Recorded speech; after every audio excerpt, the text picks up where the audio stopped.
Guys hello guys, আসসালামু আলাইকুম। অনেক সুন্দর একটা ওয়েদার আমি আপনাদের সাথে একটু মিট করতেছি। যেটা হলো আসলে এত সুন্দর ওয়েদারটা যদি মিট নাই করি তাইলে হয়তো বা আমার একটু ভুল হয়ে যাবে, কেননা এত সুন্দর ওয়েদারের সাথে আমি নিজেও এতটা প্রাউড ফিল মনে করি। যেটা হলো আমার কাছে অনেকটা ভালো লাগে। দেখেন এত সুন্দর, একদম পুরো একটা বিচ, মানে এত সুন্দর একটা মানে সাইড, যেটা হলো পানি নাই কিছু না, একদম শুকনো। আমার দেখেন আমার বাইক কোথায় নিয়ে আসছি, ওই যে বাইক সহকারে আমি এই ব্লগটা আপনাদের সাথে একটু শেয়ার করতে চাই। তবে এই জায়গাগুলোতে আমার জীবনেও কখনো আসা হয়নি, তবে আজকে আসার মানে হচ্ছে এই জায়গাগুলো একটু আপনাদের সাথে একটু শেয়ার করব বলেই কিন্তু হয়তো আসা, আর না হয় কিন্তু সেটাও করা হতো না।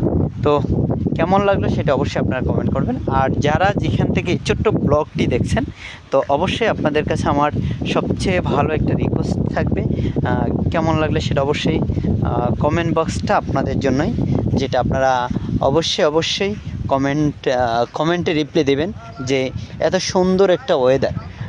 আমি কিন্তু এটা হচ্ছে আপনাদের আমি শেয়ার করব। এটা হচ্ছে মেঘনা নদীর পাড়, এই হচ্ছে মেঘনা নদী, পুরা এরিয়াটা মেঘনা নদী। তো দেখেন নদীতে মনে হচ্ছে যে একদম শান্ত শীতল একটা নদী, যেই নদীতে কোনো ঢেউ নেই বর্তমানে। হ্যাঁ, ঢেউ না থাকাতে, তবে এখন মনে হচ্ছে জোয়ার। হ্যাঁ, এখন মনে হচ্ছে জোয়ার গাং, আর জোয়ার আসছে কিনা আমি জানি না, তবে বোঝা যাচ্ছে না। আমার মনে হচ্ছে যে এখন জোয়ারের টাইমটাই, যেহেতু পানির কোনো স্রোত নাই। হ্যাঁ, যে দিক থেকে জোয়ার আসে সেই দিকটাতে কিন্তু পানির অতটা স্রোত না। তো আমি এই জন্য হয়তো বা আরেকটু ভালো লাগলো। দেখেন এই হচ্ছে পুরাটা একটা সুন্দর একটা বিচ, আমার কাছে অনেক অনেক অনেক ভালো লাগলো। তবে এইখানে এই জায়গাটাতে আসা মানে হচ্ছে একটা আনন্দ, এক্সট্রা এডিশনাল একটা আনন্দ উপভোগ করা। কারণ এত সুন্দর ওয়েদার, এত সুন্দর আনন্দটা যদি আসলে ভুল করেছি, আমার ছেলেটাকেও নিয়ে আসতাম না, সে এই আনন্দটাকে অনেক অনেক এনজয় করতো।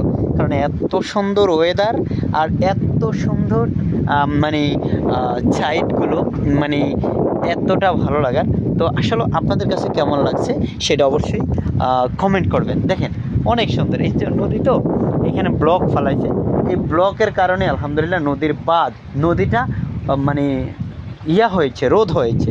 আর না হলে কিন্তু সেটা হয়তো আল্লাহ তাআলার ইচ্ছেতেই সব কিছু হয়েছে। এই যে আমি একটু জুম দিয়ে যদি দেখাচ্ছি, এই যে দেখেন একজনের নদীর পাড়ে জাল বোঝেন তো অবশ্যই, ট্যাংরা মাছ ধরার জন্য জাল বসাচ্ছে একজন লোক। ওই যে ওই জায়গাতে একজন লোক দেখাচ্ছে আপনাদের সাথে, এই যে ওই দেখেন একজন লোক জাল পাততেছে, ঠিক আছে, ট্যাংরা মাছ ধরার জন্য।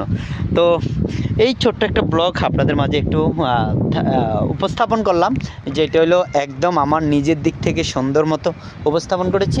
আর কেমন লাগলো এবং সেটা অবশ্যই আপনারা কমেন্ট করে জানাবেন। এত সুন্দর ভিউর মাঝে যদি আপনারা পরে হতে না নিতে পারেন, তাইলে আর কিছুই করার থাকবে না। আশা করি ভালো আছেন, সুস্থ থাকেন, শুভকামনা করে এই শুভ বিকেলের শুভেচ্ছা দিয়ে এক্ষুনি পোস্ট করব এই ভিডিওটা। আজকে 4 তারিখ, আজকে 3 তারিখ। এই ভিডিওটা এখন বিকেল 6:05 বাজে, তো হয়তো মেবি 6:20-এর মধ্যেই কিন্তু আমি ভিডিওটা পোস্ট করে দেব। ধন্যবাদ সবাইকে, সবাই ভালো থাকুন, সুস্থ থাকুন, আল্লাহ হাফেজ।